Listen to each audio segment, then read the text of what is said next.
هغه یو ټریول ایجنټ چې د مختلفو ملکونو ویزې چې هغه د مخصوص مدته پورې وي داسې ویزې دغه ایجنټ حاصلوي او بیا یې په خپلو مشتریانو باندې خرڅوي.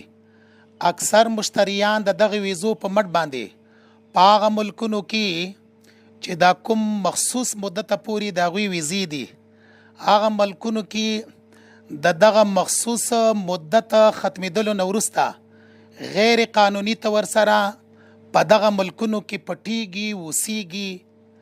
آیا د دغه ایجنټ دپاره د داسې ویزو اجرت اخیستل جواز لري او که نه لري؟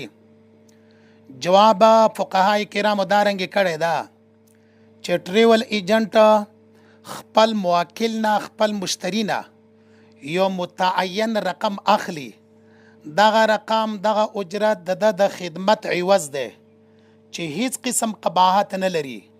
پاتې شول هغه مشتریان هغه موکلین چې هغوی د دغه ویزو د ختمېدلو نه وروسته په دغه ملکونو کې پاتې کیږي دا د هغوی خپل جرم دی.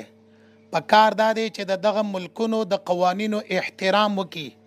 د عدم احترام په صورت کې د ټریول ایجنټ په اجرت باندې هیڅ اثر نه پریوزي. د دې دپاره د شرح مجلې ماده 1469 نمبر کې ښه وضاحت علماء کرامو کړی ده.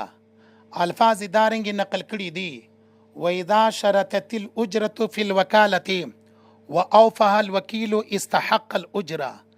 لنډه دا چې د ټریول ایجنټ په ذمه باندې د دغه خلکو د غیر قانوني اوسېدلو په وجه باندې چې کوم اجرت اخیستلی ده په هغې باندې څه اثر نشي پرېوتلی.